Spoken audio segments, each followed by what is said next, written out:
Hello everyone, the 1000 PS Top Award season is upon us. We are crowning the best naked and retro bikes of 2025. Stay tuned.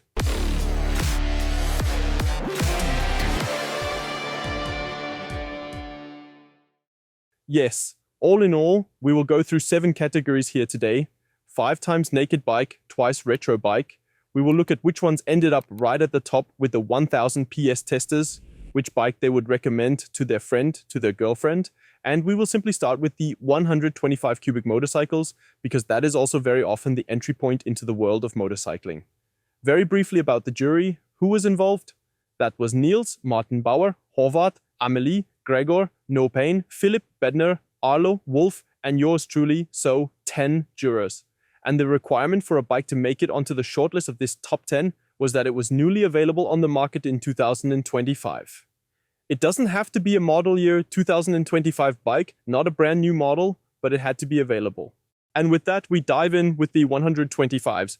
A one category explains itself: a maximum of 15 horsepower, a maximum of 125 cubic centimeters, and in 9th place, tied ex aequo, are the Honda CB 125R and the Husqvarna Wittpeilen 125. Then we continue with, straight away, a 3-way 6th place, the Yamaha R125, the KTM 125 Enduro R, and the Husqvarna Svartpeilen 125. In 5th place, and therefore our highest new entry, is the KTM 125S NCR.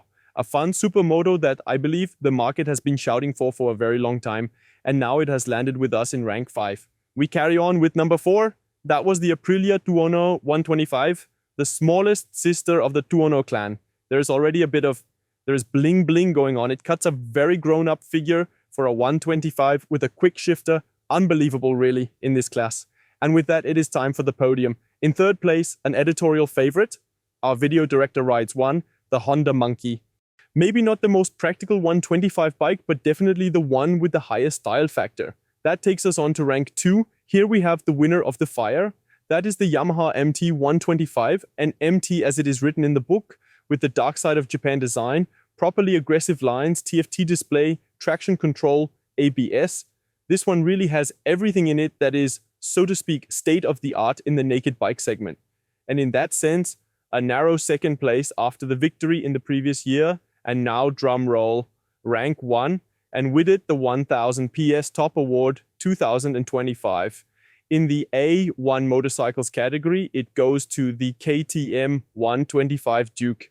Last year, 2nd place was enough. This year, it was lifted to rank 1 by the jurors, and not without good reason. Edgy, typical KTM design, pretty brisk off the line for a 125. It still feels like there is a lot to the motorcycle. Nothing looks cheap. It is not really inexpensive either, but not for nothing has it been very, very popular in the registration statistics of recent years, despite all the crises. At the start of the year, KTM picks up the first win right away in the 1st category.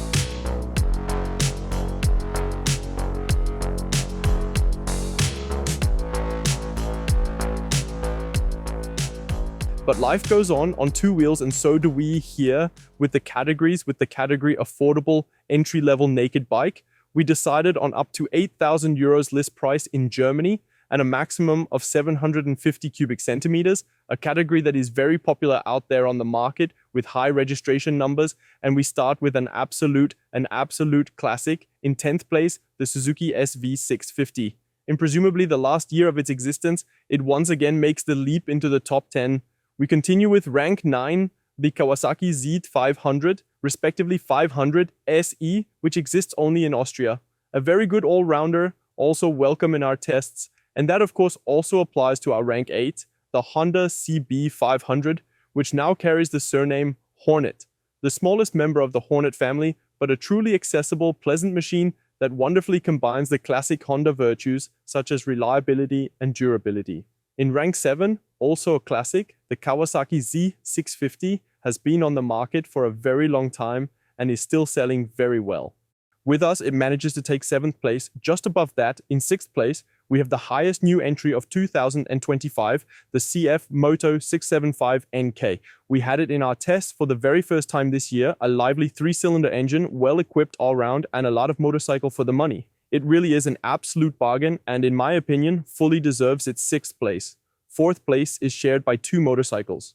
On one side, the KTM 93 Duke, and on the other, the Husqvarna Wittpilen 401. The two are identical in construction, differing only in visual appearance. Very sporty, two naked bikes from the KTM stable, which, in my view, also suit more experienced riders very well. The Wittpilen 401 in particular has grown larger and more mature compared with its predecessor, 20% more length, which is enough even for riders of my size. And with that, we reach the podium, the top three. In third place lands the Triumph Speed 400, and that is remarkable because it was already on the list in 2024. The jurors decided this year that the excellent build quality and solid craftsmanship Triumph delivers in this 400 class deserved even greater recognition.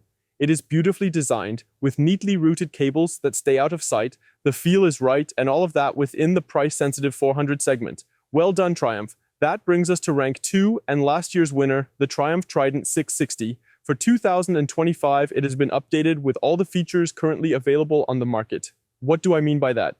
Quick shifter as standard, lean-sensitive assistance systems, and now 3 riding modes. The new sport mode allows for a bit more freedom. A well-deserved second place? It was chosen as number 1 by most of the jurors, but for example, Niels placed it only 4th, and that's why it narrowly misses out against our number 1, the Yamaha MT-07. We have had it this year as a long-term tester. With the YAMT, it is something unique in the mid-range segment, the fact that you can get a bike with an automatic gearbox. And it has given us a lot of joy this year. It often joined us for everyday editorial work, either as a test bike or as a support vehicle, because it simply has outstanding all-rounder qualities. That also explains its strong success on the market. It remains the go-to beginner bike. Even after many years and much competition, the MT-07 takes first place here.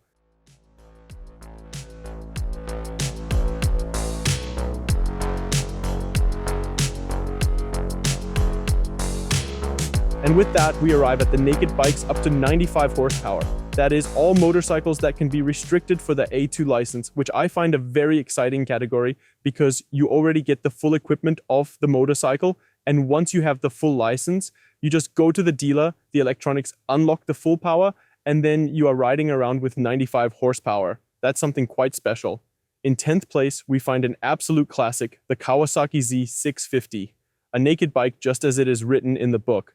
In 9th place, we have the Triumph Street Triple 765R in the A2 ready version. That means when you unlock it, it does not deliver the full 120 horsepower, but only 95. The same applies to 8th place, the Husqvarna Wittpilen 801. It now also comes in an L version, which means it does not produce 105 horsepower when opened up, but only 95. 7th place shares the same fate, the Kawasaki Z 900 in the 70 kilowatt version. One of, if not the benchmark naked bike, at least in terms of registration numbers. The Z900 was the best-selling motorcycle in Germany in June 2025.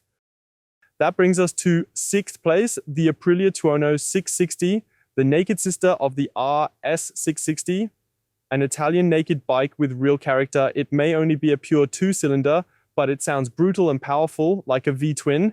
In that sense, a very worthy 6th place in my opinion. In 5th place, we also find the Trident 660 making it into the list. With its 81 horsepower 3-cylinder engine, it fits perfectly into the 95 horsepower category and has no reason to hide here. The same goes for our 4th place, the Yamaha MT-07, which also makes it into this list. A genuine recommendation from the editorial team. And now we come to the podium of naked bikes up to 95 horsepower. In 3rd place, after ranking 2nd in 2024, comes the KTM 790 Duke, probably the most radical machine in this category up to 95 horsepower. It is a very light and lively bike, one that impresses with massive pull and agile handling. That takes us one step higher on the podium, and to last year's 3rd place, which this year moves up to 2nd, the CB 750 Hornet. It has undergone a light update, the fork has been slightly revised, and the headlight unit now looks a bit more like that of its big sister, the 1000. An aggressive design, and all of that at a very attractive price. We are talking about under 9,000 euros in Germany. That's where it starts. And for that, you really do get a lot of motorcycle. You don't actually need much more. You can already tell I'm drumming again. It's time for 1st place. And here we have a title defender, the Suzuki GSX 8S. Just like in 2024, managed to convince everyone. It was chosen as number 1 by 4 jurors. And what's interesting about this category is that we have the exact same podium as last year, just with second and third place swapped. But the Suzuki still outshines them all, not because it is the most powerful, not because it is the most agile, but because overall it is the best motorcycle in its class, at least according to the jury.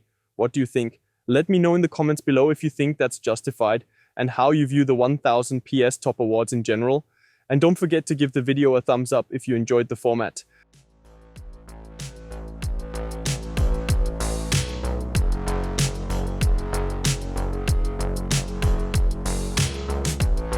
For me, what follows now is perhaps the most relevant class for the real-world road riders, the mid-range nakeds. How did we define that? What does it mean? We're talking about a maximum of 950 cubic centimeters and at least 100 horsepower, and clearly everyone knew what they were doing here, because out of our 10 jurors, only Alu didn't cast a vote.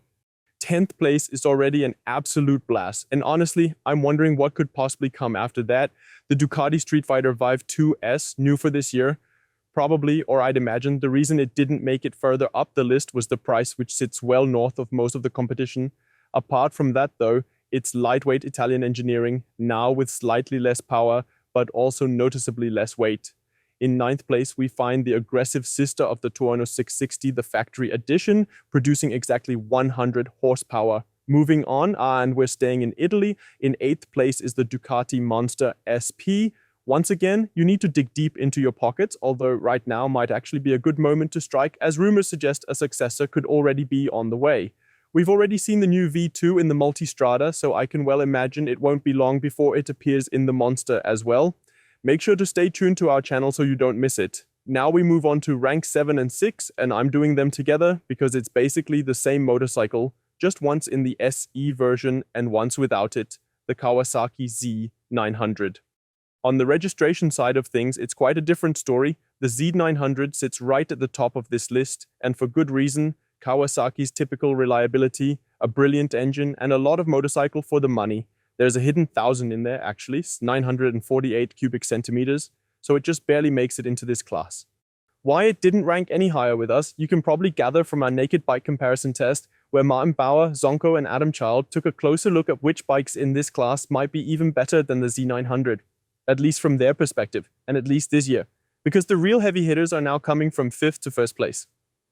We start in 5th with the Triumph Street Triple R. For me, the best price performance bike in the class. We had it as a long-term tester 2 years ago, and honestly, you don't miss out on anything with it. 120 horsepower, adjustable suspension, a genuinely agile, sporty, and delightful motorcycle for really modest money. It was beaten to 4th place by the KTM Duke 99. With its adjusted price for 2025, it's definitely something worth considering. A radical naked bike with a deltoid-shaped headlight design, you either love it or you don't, but you don't really have to think about it for too long because you'll rarely see this bike in your rearview mirror anyway. That brings us onto the podium. And on the podium, we've got a similar situation as with 6th and 7th place. It's basically the same motorcycle twice. In 3rd place, we have the Yamaha MT-09. It was an incredibly close battle for 2nd and 4th place, but the MT-09 remains a true classic that has evolved carefully over the years and is now, I dare say, better than ever. We had it as a long-term tester last year, a truly phenomenal naked bike. Light with that brilliant 3-cylinder punch from the CP3 engine, one of the best on the market in my opinion, and now with a look that's perhaps a bit meaner, but definitely more refined than its predecessor. In 2nd place, we find last year's winner, the Triumph Street Triple RS, proper racetrack material among naked bikes, certainly the most aggressive riding position in the entire field, and a very narrow 2nd place, only just beaten by our number 1. And that is the Yamaha MT-09 SP. If the MT-09 already manages to take 3rd place, then of course the premium version, with Öhlins suspension, sharper brakes, and an absolutely stunning look, rightfully lands in 1st place. Feel free to write below if you think this number 1 is deserved. I believe there are strong opinions on this one, but from my perspective, in terms of performance for the money and overall balance, it's the sharpest bike in the class, and thus rightfully our winner.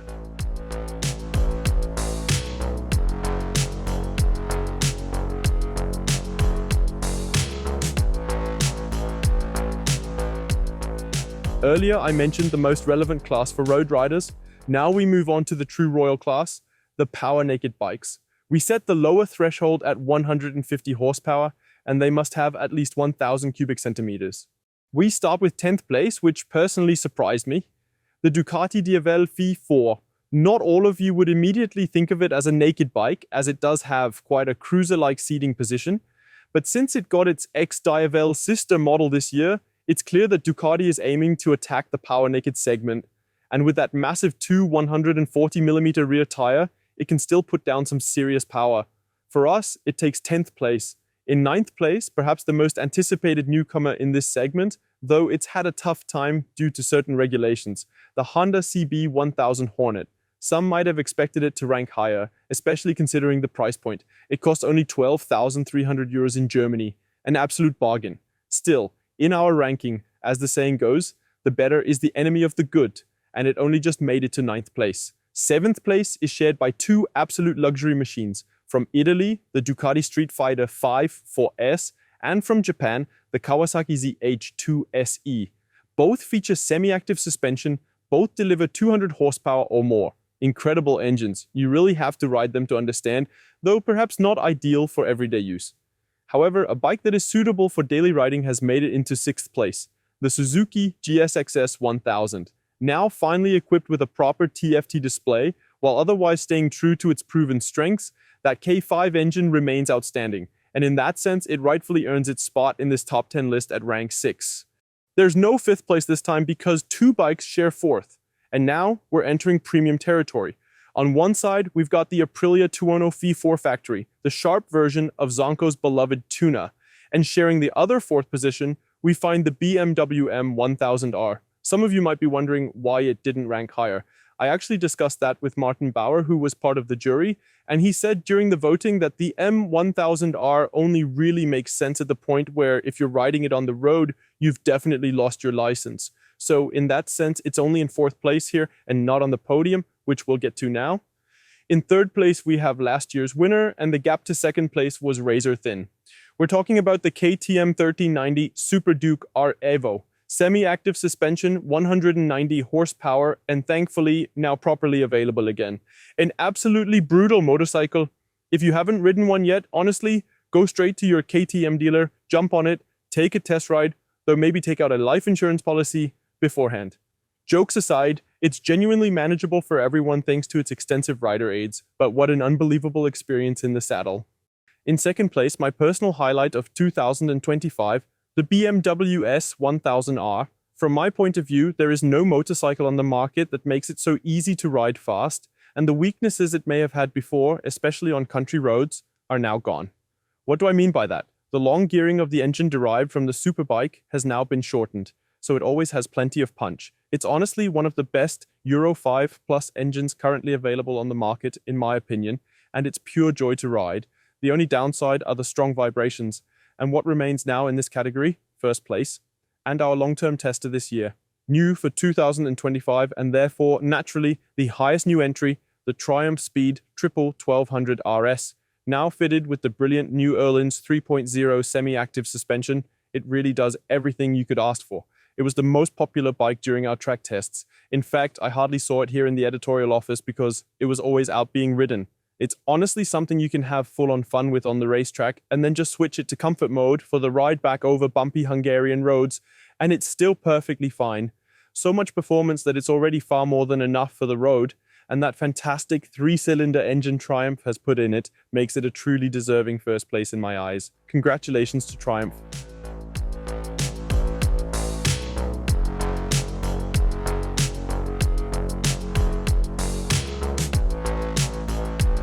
Now that we've wrapped up the nakeds, those were our 5 top awards handed out across the various naked bike categories. But there are, of course, people who don't quite warm up to the look of modern motorcycles. Those riders often find what they're looking for among the retro bikes, which, quite often, are built on naked bike platforms anyway. That's why we've included them here in this video as well. We'll start with the affordable entry-level retros. That means all the bikes coming up now are A2 compliant and cost a maximum of 8,000 euros. We're not starting with rank 10, but with rank 9, because that one is shared between the Fante Caballero 500 and the Royal Enfield Super Meteor. Speaking of Royal Enfield, you'll be hearing that name 3 more times, because a total of 4 bikes in our top 10 come from Royal Enfield. and that continues at rank 8, where we find the drop-dead, gorgeous classic 350. A very simple bike with just over 20 horsepower that really lets you unwind. Just enjoy the ride, enjoy the scenery, and leave the stress behind. That works beautifully on the classic 350. Just as good, or maybe even a little better since it's one place higher, is the Honda GB 350S, which is new this year and takes 7th place. Overall, this small retro class has gained a bit of momentum this year, and you might already have another bike in mind that could be mixing it up near the top, but you'll have to wait a little longer because that third one in the group is actually quite far ahead. Before that, though, we go back to Royal Enfield. In 6th place, we have the Royal Enfield Interceptor. By now, a real long-running success. I think it's been on the market since 2018, built essentially the same way, though of course updated to meet Euro 5+ regulations. A truly classic motorcycle that I personally really like, though in terms of size, it's on the smaller side. Howie, Christoph Hauer from our editorial team, owned one, a beautiful orange model if I remember correctly, with a Zard exhaust. The sound was pure 70s nostalgia, a real joy to ride. For me though, it's a bit too small. Better in that respect is our 5th place, again from Royal Enfield, the classic 650. The big sister of the 350 with 2 cylinders and more power, making full use of the 48 horsepower allowed in the class. We had it here this year in a mint green color, and honestly, it was the most beautiful motorcycle we had in our office all year, in my opinion. In 4th place, Honda takes the spot with the CL500, the bike that accompanied us on last year's Balkan Rally. There, as an A2 bike, it held its own brilliantly against much stronger machines. A really pleasant, straightforward, entry-level motorcycle that never overwhelms its rider, carrying those classic Honda qualities we know from its naked sibling, but wrapped in a more elegant outfit. And with that, we move on to the podium. The top 3 positions go to one company based in Austria, one company based in Japan, and one based in England. Let's start with 3rd place. Here, Husqvarna has made it onto the podium with the Svartpilen 401. A very mature retro bike that, performance-wise, doesn't have to give up even a meter to any naked bike in its class. It's genuinely great fun to ride and looks fantastic, so a very well-deserved bronze medal for Husqvarna. In 2nd place, the bike that probably turned the most heads this year, the Kawasaki W230, or rather the Meguro S1. We had it in the Meguro S1 version with that gorgeous chrome fuel tank. It's pure relaxation at its best, not much power, but all the more beauty. A truly worthy 2nd place. And I'll tell you now, it wasn't even close to 1st place, because the Triumph Scrambler 400 takes the title of Best Affordable Entry-Level Retro Bike, winning the top award 2025 in this category by a clear margin. It's not only stunningly beautiful, but it also taps into the ongoing trend towards off-road capable machines. We had the bike out on the gravel mountain passes between Slovenia and Austria. It handled it all superbly with its 19-inch front wheel and that bit of extra suspension travel. In my view, it perfectly captures the spirit of the times and rightfully claims the #1 spot.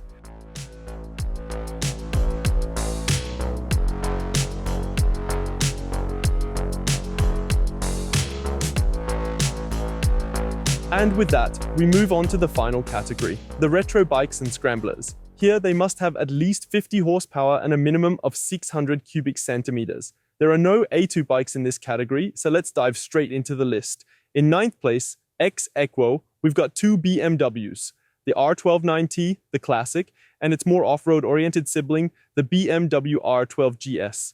Generally speaking, the R90 series has been a huge success for BMW over the years, but this time, it doesn't make it very far up our top 10. I think that's because in this category, price plays quite a role, and BMW positions itself fairly high there.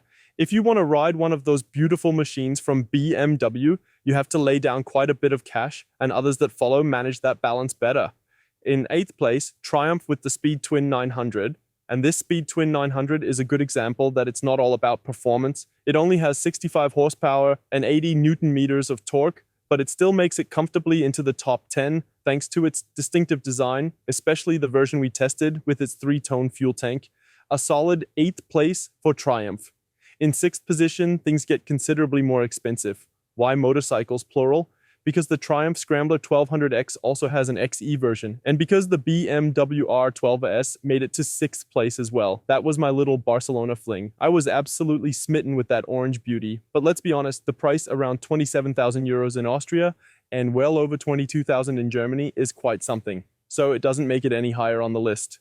Meanwhile, the Scrambler 1200, particularly the X, is much more reasonably priced. The XE, for those who want a bit more and maybe plan to take this beautiful machine off-road, rounds it out perfectly, a worthy 6th place. And that brings us to the top 5, which are opened by the Yamaha XSR 900, a retro bike that when it first came onto the market made a big impression. People said, that looks incredible.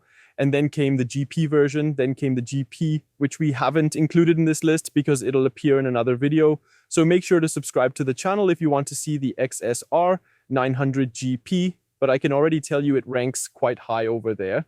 In 4th place, an absolute budget classic at the moment, the Husqvarna Svartpilen 801. It's currently available at an extremely attractive price, and honestly, it's a bike that gave me so much joy to ride this year that I'm seriously considering getting one myself. In my view, it's the KTM 790 Duke for grown-ups, for riders with a bit more body weight, who prefer a slightly higher seating position, and especially for those who perhaps struggle a bit with KTM's design language. This is a wonderful alternative that matches it completely in terms of performance and handling, and therefore has no reason whatsoever to hide. In 3rd place, and that means we're now on the podium, we find the winner of the category from 2024, the Ducati Scrambler 800. It's worth noting that there are several versions of this bike, but we've chosen to rate the Icon version here, simply because it was the first one, and because it represents more than any other Ducati that returned to the essentials. Wide handlebars, low weight, low seat height, anyone can hop on and have fun, a truly great motorcycle that we've placed in 3rd. In 2nd place comes the serial winner of the Motorcycle of the Year Reader's Choice from our sister magazine Motorrad, the Kawasaki Z1000 RS SE. It bridges these two worlds like no other. Performance on one side, with the Erlen suspension, and a truly classic retro look on the other. A glorious inline-4 engine, a proper metal tank, everything on it feels solid and well made, even if it carries a bit of weight. But the engine from the Z1000, here tuned to 111 horsepower, handles that beautifully. This year, it's earned itself a very strong 2nd place. And once again, the rumor mill suggests that a successor might be coming soon, based on the new Z1000 line. We'll stay tuned for that. But now, let's move on to 1st place. No manufacturer defines the term modern classic quite like Triumph. They simply have the most experience in this segment. This year, they've delivered a stunning Speed Twin 1200 RS in that beautiful Baca orange, which we had the pleasure of testing in Spain. It's just a brilliant motorcycle. Not only did it impress me, but several others also ranked it very highly in our voting. A truly outstanding naked bike, but one that maintains a beautifully classic appearance. A corner-eating machine of the finest kind. For us, it takes 1st place, and with that, our final entry in this year's top awards. 7 categories covered for you, all wrapped up. Give us a thumbs up if you enjoyed the format. Let us know in the comments which bikes would be your favorites, and with that, I'll say goodbye. Take care, ride safe, and see you soon.